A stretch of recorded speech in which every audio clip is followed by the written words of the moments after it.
அனைவருக்கும் எனது காலை வணக்கங்கள் உரித்தாகுக. நான் பிஜேபி பத்மினி நரசிம்மன் பேசுகிறேன், டி நகர் தொகுதியிலிருந்து. மக்களே, திரு மோடி ஐயா அவர்கள் மக்கள் மருந்தகம் என்ற மருந்தகங்களை அர்ப்பணித்துள்ளார். அந்த மருந்தகங்களில் சிம்பல் இவ்வாறு இருக்கும், நன்றாக கவனியுங்கள். இது போல உள்ள சிம்பலில் உள்ள மாத்திரைகள் எல்லாம் மலிவாக கிடைக்கின்றனவே. மக்கள் அனைவரும் மக்கள் மருந்தகங்களை நாடி சென்று இவ்வாறு உள்ள சிம்பல் உள்ள மாத்திரைகளை வாங்கி பயனடும்படி நான் தாழ்மையுடன் கேட்டுக்கொள்கிறேன். மக்களே, இந்த மாநில அரசு மீண்டும் நீட் எக்ஸாம் என்ற போர்வையை பூந்து கொண்டு கலாட்டா செய்து கொண்டிருக்கிறார்கள்.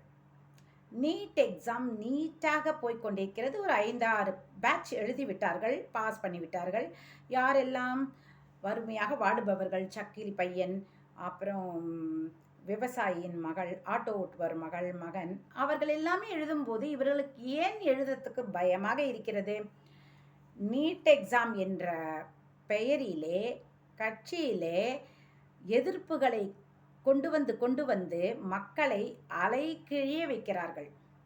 மக்கள் இதெல்லாம் பார்க்கக்கூடாது. நீட் எக்ஸாம் அப்ளை பண்ணி எழுத வேண்டியதுதான் அவர்கள் ஒரே வேலை. மக்களே, இது சரித்திர பாடம் அல்ல, பூகோள பாடமும் அல்ல, இது மருத்துவ படிப்பு. எவ்வளவு கேர்ஃபுல்லாக எழுத வேண்டும், இந்த பாடங்களை படிக்க வேண்டும். அப்பொழுதுதானே மக்கள் டாக்டர் மேல் நம்பிக்கை வைத்து தங்களது உடம்பினை பரிசோதனை செய்து கொள்வார்கள், வைத்தியம் பார்த்து கொள்வார்கள்.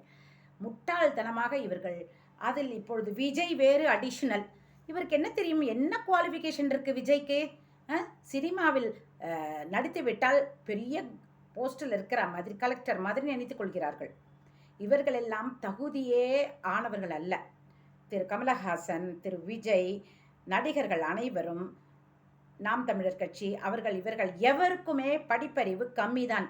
இதை மக்கள் உணர வேண்டும். படிப்பே இல்லாதவர்கள் உடம்பை வைத்தியம் பார்த்தால் நம் உடம்பு என்ன ஆகும் என்பதை மனதில் வைத்துக் கொள்ளுங்கள். மக்கள் அனைவரும் கண்டிப்பாக நீட் எழுத வேண்டும். திருமதி நளினி சிதம்பரம் அவர்கள் லாயர், அவரே சொல்லிவிட்டார், இது கோர்ட்டில் பதிவாகிவிட்டது, இதனை யாரும் நீக்க முடியாது, எல்லோரும் நீட் பரீட்சை எழுதத்தான் வேண்டும் என்று ஆணித்தரமாக கூறிவிட்டார். மக்கள் அதனை கவனத்தில் கொள்ள வேண்டும்.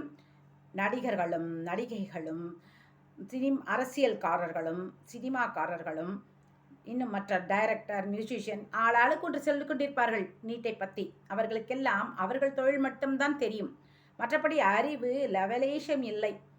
திரு எம்ஜிஆர் காலத்தில் 10-12 சப்ஜெக்ட்ஸ் எழுதி கொண்டிருப்பார்கள். அப்பொழுதெல்லாம் எஸ்எஸ்எல்சி என்று கூறுவார்கள். அப்பொழுது ஒரு சப்ஜெக்ட் தவறிவிட்டால் அனைத்து சப்ஜெக்டுகளும் எழுத வேண்டும். அது ரொம்பவும் கடினமாக இருந்தது என்று எம்ஜிஆர் ஐயா அவர்கள் என்ன பண்ணினார் என்றால், எந்த சப்ஜெக்ட் ஃபெயில் ஆகிறார்களோ அந்த சப்ஜெக்ட் மட்டும் மறுபடி எழுதினால் போதும் என்று கொண்டு வந்தார். அது பரவாயில்லை, ஏதோ அது மருத்துவம் சார்ந்தது அல்ல, ஏதோ அவர்கள் கஷ்டத்தை நிவர்த்தி செய்தார், ரூல்ஸை தளர்த்தினார். இந்த நீட் எக்ஸாம் எல்லாம் தளர்த்த முடியாது, அது கண்டிப்பாக குழந்தைகள் எழுத வேண்டும். அப்பொழுதுதான் அவர்கள் பணம் செலவு பண்ணாமல் மெடிக்கல் காலேஜில் சீட்டை அடைய முடியும். அரசியல்வாதிகள் எல்லாம் மெடிக்கல் காலேஜில் கோடிக்கணக்கில் பணத்தை வாங்கி கொண்டு தான் சீட்டுகளை விற்கிறார்கள். இது அவர்கள் தந்திரம். அந்த தந்திரத்தை முறியடிக்க வேண்டும் என்றால் கண்டிப்பாக நீட் எக்ஸாம் எழுத வேண்டும். மக்களே, சிந்தித்து செயல்படுவீர். நன்றி, வணக்கம் மக்களே.